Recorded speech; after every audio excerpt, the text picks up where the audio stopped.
Dan jika senjata ini meledak di laut, efeknya itu adalah shock besar atau bahkan tsunami nuklir. Sehingga satu peluncuran saja bisa menjadi ancaman strategis global, bukan cuma lokal. Gila banget, serem ya.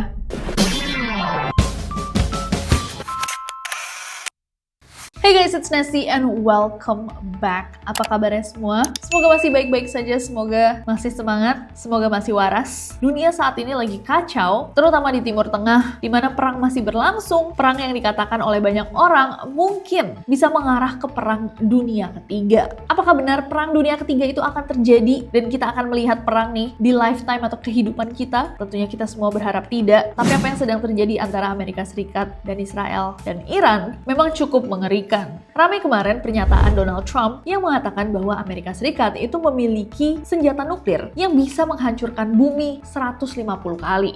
I think that denuclearization would be a great thing.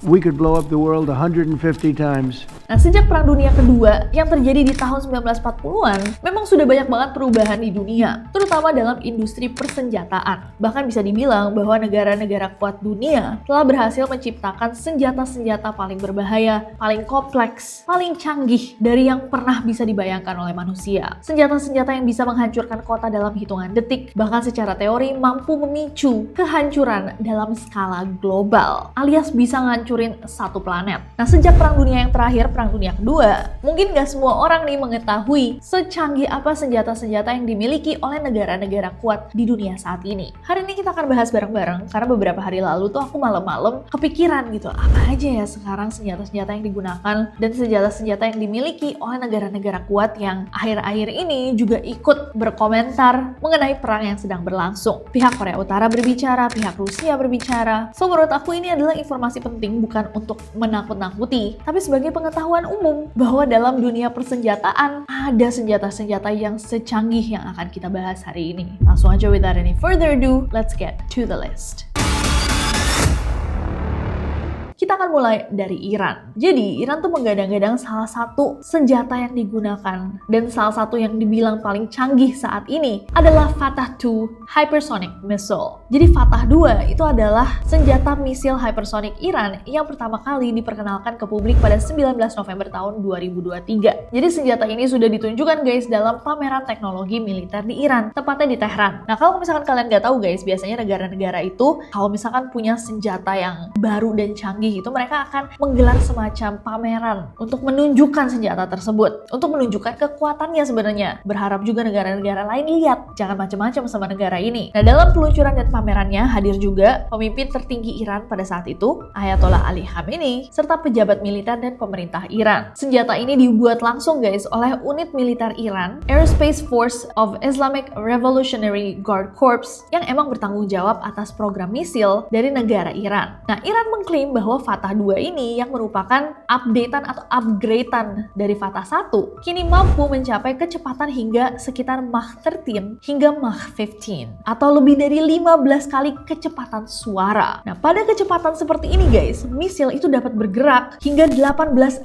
km per jam dan mencapai target dalam waktu yang sangat singkat. Selain itu, jangkauan misil itu diperkirakan mencapai 1.400 sampai 2.000 km, yang berarti secara teori dia bisa menjangkau berbagai target strategis di kawasan Timur Tengah. Jadi kalau misalkan dikirim dari Iran, bisa mencapai semua tetangga-tetangganya. Nah, yang membedakan teknologi Fatah II daripada misil-misil lainnya adalah guys, untuk pertama kalinya mereka tuh berhasil menciptakan misil yang bisa bermanuver. Jadi kalau misalkan misil biasanya kayak ini tuh bisa gini, jadi dia bisa goyang-goyang. Jadi pertama, misil ini susah banget untuk dilacak di radar pertahanan udara. Jadi ketika Iran mengirim misilnya, akan dikirim semacam senjata nih untuk meledakkan misil tersebut di udara, jadi biar dia nggak jatuh dan mengenai bangunan atau daerah yang ingin dituju. Tapi karena dia bermanuver, jadi ketika dikirimin gitu, BMD-nya, defense-nya, bisa aja defense-nya ini malah mengarah ke tempat yang sudah ditinggalkan sama si misil yang goyang-goyang itu. Nah, karena kecepatan yang ekstrim dan lintasannya sulit diprediksi, Kepala IRGC, Amir Ali Hajizadeh, menilai sistem pertahanan misil modern saat ini, alias yang udah ada di dunia saat ini nih guys, pertahanannya itu nggak ada yang siap untuk ketemu sama Fatah II. Jadi mereka bisa menyerang daerah manapun yang mereka tuju. Nah, ini yang kemarin kalau misalkan kalian sempat lihat video viral saat ada misil yang jatuh di Tel Aviv, itu adalah misil Fatah 2 ini yang digunakan. Nah, Iran juga punya yang namanya drone kamikaze Shahid 136. Nah, drone yang satu ini sering dijuluki gerobak terbang guys, karena suaranya itu berisik kayak mesin pemotong rumput. Nah, yang gila tentang drone ini adalah senjata yang murah dan mudah banget untuk direplika. Tapi ketika dikirim, mereka akan dikirim dengan konsep swarming atau langsung banyak.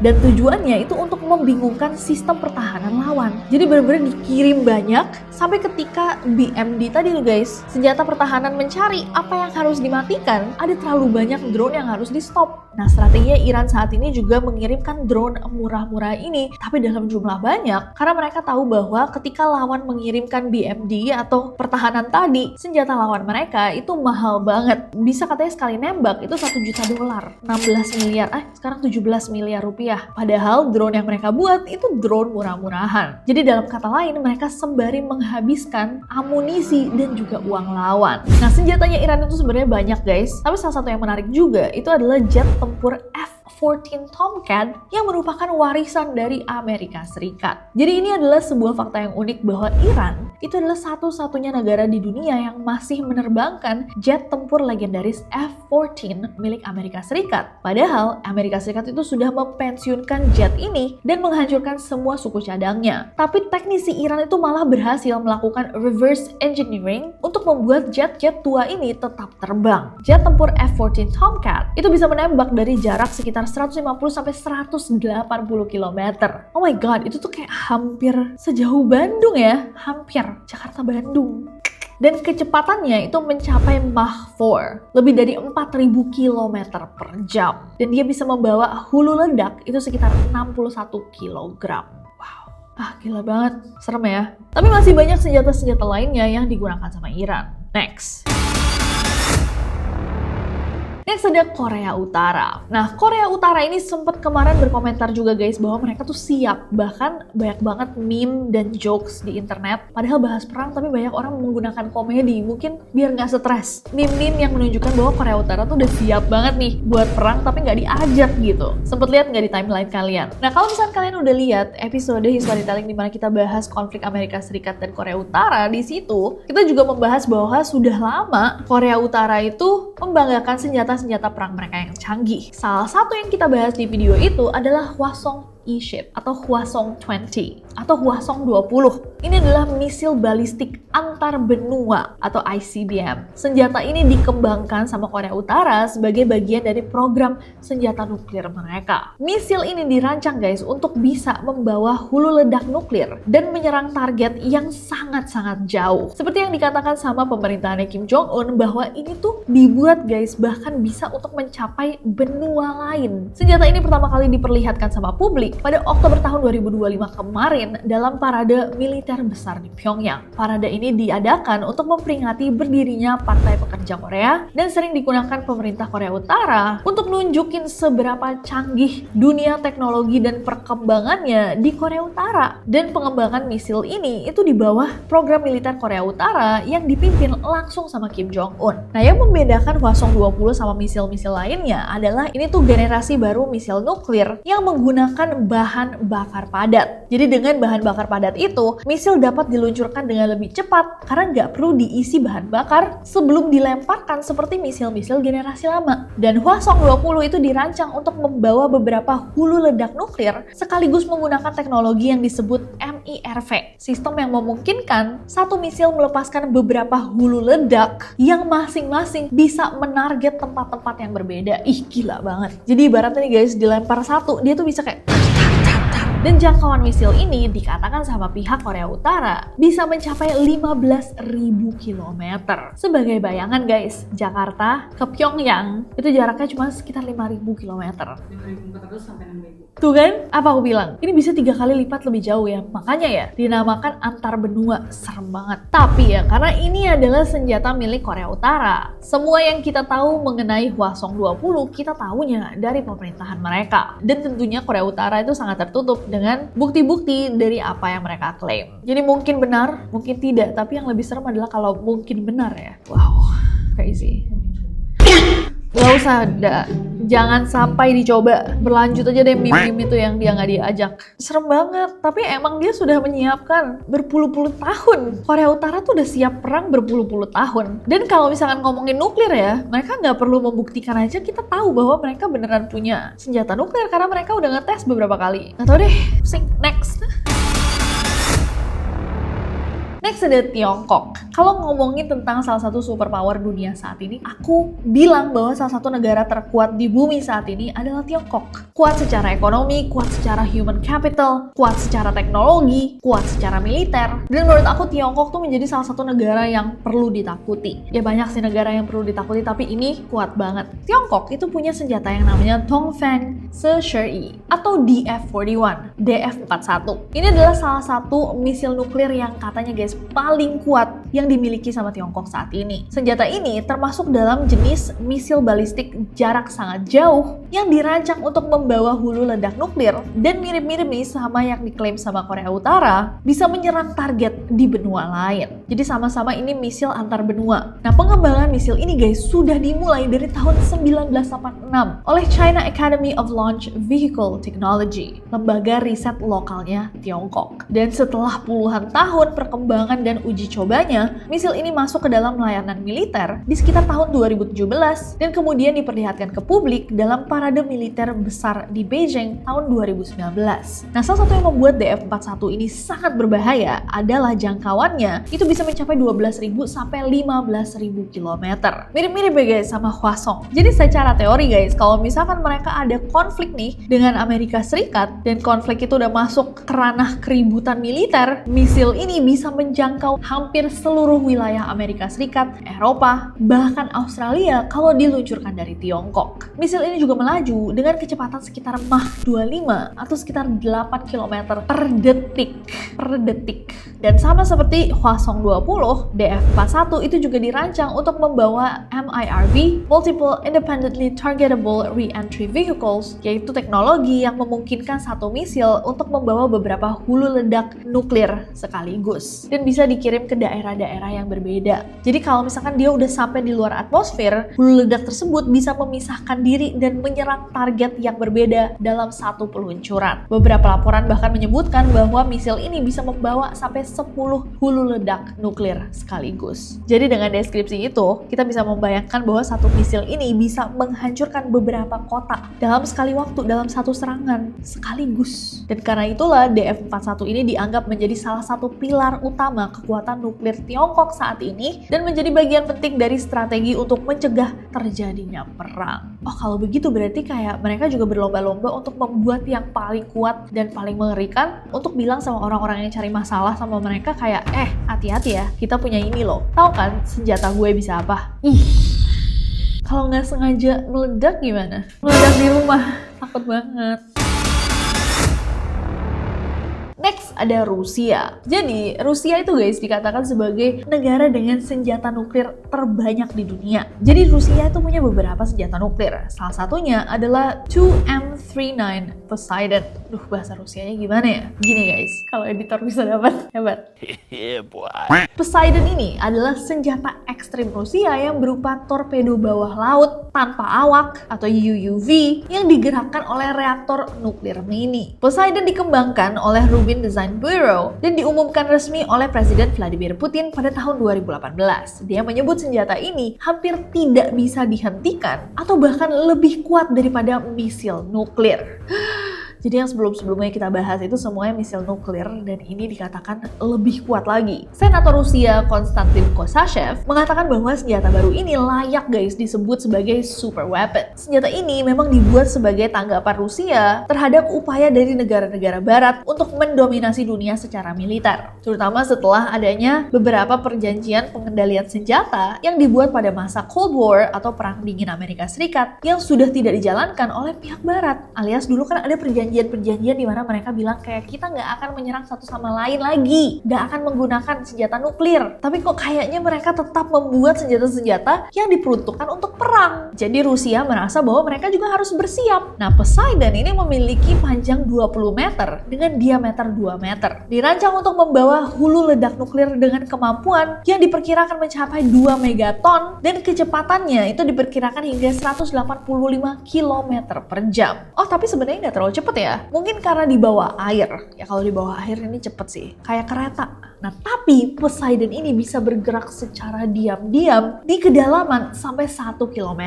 Dan dalam kedalaman sedalam itu, sulit banget senjata bisa dideteksi oleh radar atau sonar. Jadi pertahanan musuh itu hampir tidak ada yang efektif. Dalam kedalaman 1 km, jadi kalau misalkan dilihat dari atas atau dari satelit juga susah untuk ngelihatnya gitu. Dan jika senjata ini meledak di laut, efeknya itu adalah shock besar atau bahkan tsunami nuklir. Dan konsep energi nuklir ini memungkinkan Poseidon untuk memiliki jangkauan nyaris tanpa batas. Sehingga satu peluncuran saja bisa menjadi ancaman strategis global, bukan cuma lokal.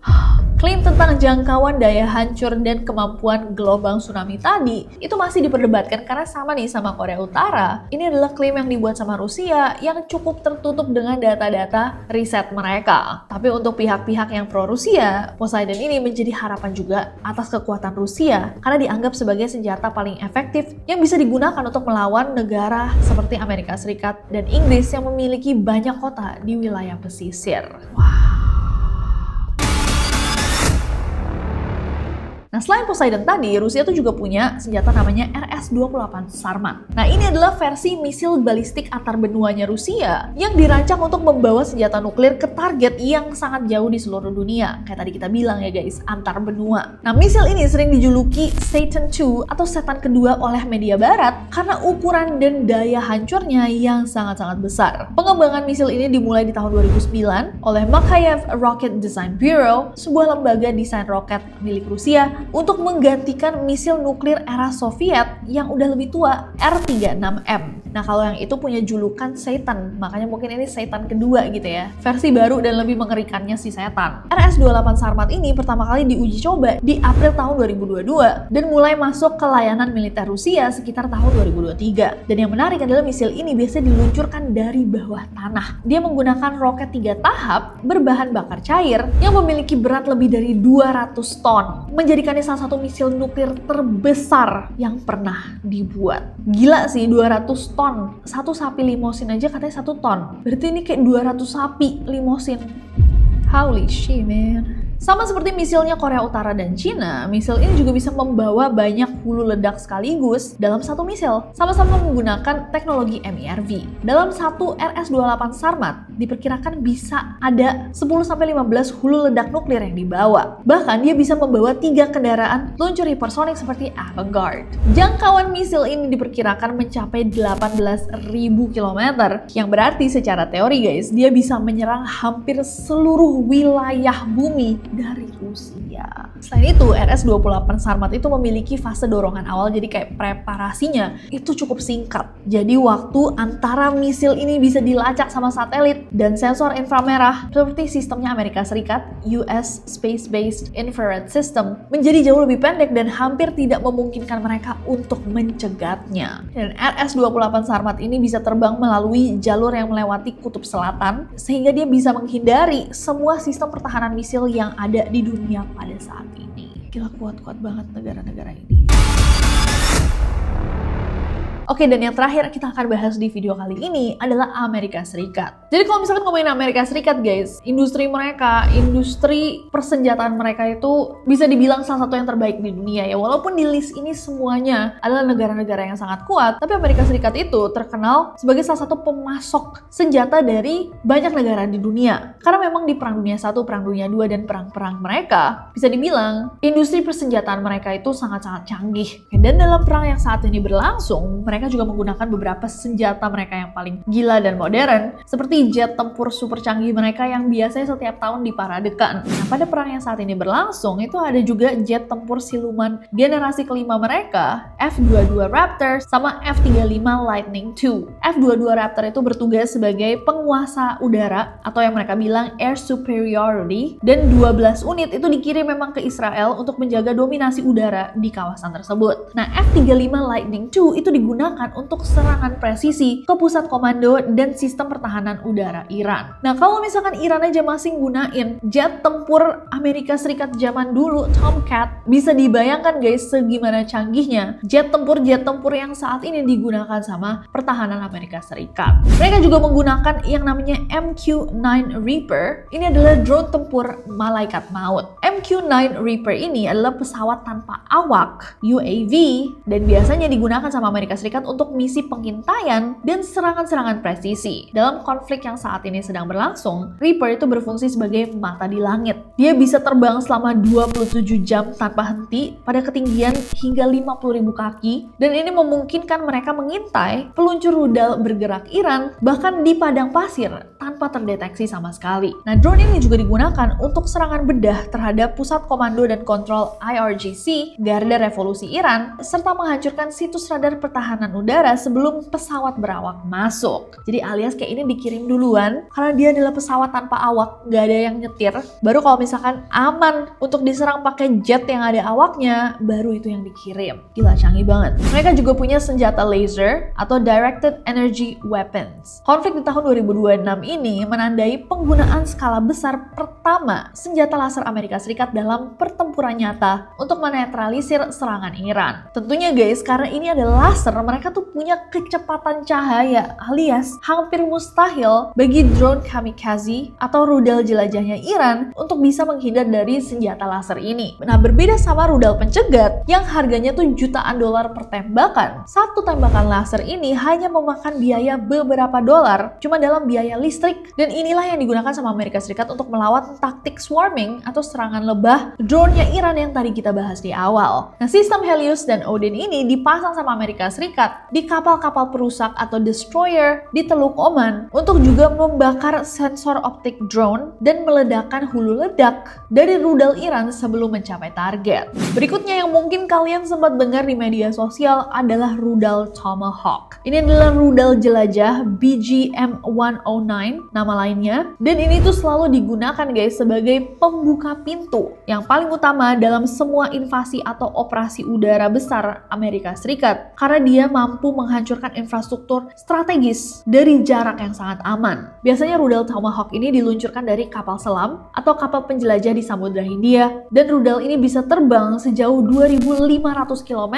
Tomahawk ini juga terbangnya sangat rendah mengikuti kontur bumi, dan karena itu dia bisa menghindari deteksi radar pertahanan udara S-300 atau Bavar 373 yang saat ini dimiliki sama Iran. Nah, versi Tomahawk yang terbaru yang digunakan saat ini itu memiliki kemampuan juga untuk mengubah target di tengah penerbangan. Jadi dia pakai komunikasi satelit. Jadi kalau misalkan ada nih peluncur rudal Iran yang berpindah tempat saat Tomahawk sedang terbang, operator itu bisa mengubah direction atau arah Tomahawk ini terbang. Bisa diganti koordinatnya secara real time. Dalam perang ini, Tomahawk itu yang digunakan untuk menghancurkan gedung pemerintahan, instalasi listrik, laser digunakan untuk bertahan dari balasan drone Iran, dan MQ-9 Reaper itu digunakan untuk memburu tokoh-tokoh militer kunci secara presisi. Jadi kemarin tuh ketika mereka mencari tokoh-tokoh politik di Iran, mereka menggunakan MQ-9 Reaper. Nah, sebenarnya kalau misalkan kita ngomongin yang paling berbahaya di Amerika Serikat, tentunya bukan senjata-senjata yang saat ini digunakan, karena seperti yang kita tahu guys, dari sejarah aja, Amerika Serikat adalah satu-satunya negara di bumi ini yang pernah menjatuhkan bom nuklir di Hiroshima dan Nagasaki, Jepang pada Perang Dunia Kedua. Dan kita udah bahas berkali-kali nih guys tentang program nuklirnya Amerika Serikat, terutama tentang sejarahnya. Kayak kita pernah bahas tentang The Manhattan Project di Storytelling, penyesalan Bapak Atom Dunia, Robert Oppenheimer, sejarah Perang Dunia II, dan lain-lain. Dan sejak saat itu guys, sejak Perang Dunia Kedua itu akhirnya selesai, Amerika Serikat itu terus mengembangkan berbagai jenis senjata nuklir dan mereka bisa dibilang menjadi salah satu negara dengan persediaan nuklir terbesar di dunia. Per Januari 2024, Amerika Serikat itu diperkirakan memiliki sekitar 3.708 hulu ledak nuklir, meskipun nggak semuanya itu siap untuk digunakan secara langsung. Dalam sebuah wawancara di tahun 2025, Donald Trump itu juga pernah mengatakan bahwa negaranya punya cukup nuklir untuk menghancurkan dunia sampai 150 kali. Nah, nuklir tersebut kemudian dikembangkan menjadi sebuah sistem yang disebut nuclear triad, yaitu kombinasi senjata nuklir yang bisa diluncurkan dari misil darat, kapal selam di laut, dan pesawat pengebom strategis. Dan diketahui Amerika Serikat itu memiliki misil darat Minuteman III dengan daya ledak 335 kiloton TNT. Misil kapal selam seperti UGM-133 Trident II D5 yang memiliki 8 hulu ledak dengan satu hulu memiliki daya ledak sekitar 475 kiloton TNT. Dan bom nuklir dari pesawat seperti B-83 dengan kekuatan 1,2 juta kiloton TNT. Dan masih banyak senjata lainnya. Karena jumlahnya yang sangat besar dan dapat menjangkau ke hampir seluruh wilayah di dunia, arsenal nuklir Amerika Serikat itu dianggap sebagai salah satu kekuatan militer paling destruktif yang pernah dimiliki oleh ras manusia. Itulah tadi senjata-senjata yang dimiliki sama superpowers atau negara-negara terkuat di dunia saat ini. Beberapa digunakan saat perang yang sedang berlangsung, beberapa digunakan sebagai ancaman. Yang jelas perang itu guys, dampaknya itu sangat-sangat buruk pada bumi. Dan Indonesia sendiri sebenarnya punya juga senjata-senjata canggih, tapi kita tidak punya senjata nuklir karena Indonesia juga sudah berkomitmen tidak akan mengembangkan senjata nuklir di Treaty on the Non-Proliferation of Nuclear Weapons atau NPT. Tapi kalau menurut kalian gimana guys? Apakah emang semua negara di dunia ini butuh untuk kayak tadi sebagai gambaran atas kekuatan militernya agar tidak diganggu sama negara-negara yang berniat mengganggu? Atau menurut kalian ya sebenarnya semua negara di dunia ini yang nggak butuh punya senjata-senjata yang bisa menghancurkan bumi sampai satu dunia hancur gitu? Coba aku gak sabar untuk bacain komentar kalian di bawah. As always, stay safe. Semoga kita aman, sejahtera, bahagia selalu, dijauhkan dari yang buruk-buruk. Dan jangan lupa subscribe karena aku gak sabar untuk bahas yang lain-lain sama kalian. Dan besok kita ketemu di Neror, so I'll see you tomorrow. Bye-bye. Udah takut.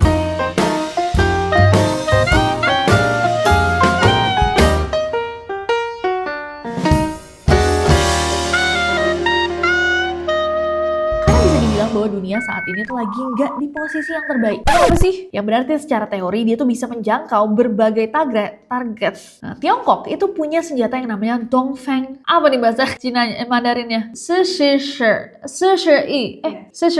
Bener kan? Masih ada ternyata Mandarin gue dikit. Negara dengan nuklir terbanyak. Ya kan?